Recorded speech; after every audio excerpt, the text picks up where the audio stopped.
ঈদুল আজহা উপলক্ষে আপনারা জানেন যে আমাদের দেশে পর্যাপ্ত গবাদি পশু মজুদ আছে। অনেক সময় দেখা যায় যে আমাদের পার্শ্ববর্তী দেশ থেকে অনেক গরু চোরাচালান হওয়ার সম্ভাবনা থাকে। তো এটা প্রতিরোধে আমরা সক্রিয় আছি।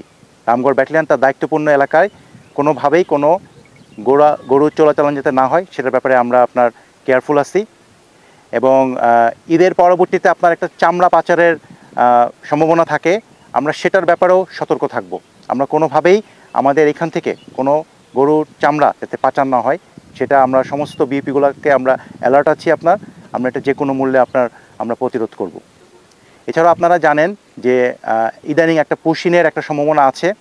এটার ব্যাপারে আমাদের যে প্রতিপক্ষ যে ব্যাটালিয়নগুলো আছে বিএসএফের, তাদেরকে আমরা বিভিন্ন পর্যায়ে কড়া ভাষায় প্রতিবাদ জানিয়েছি।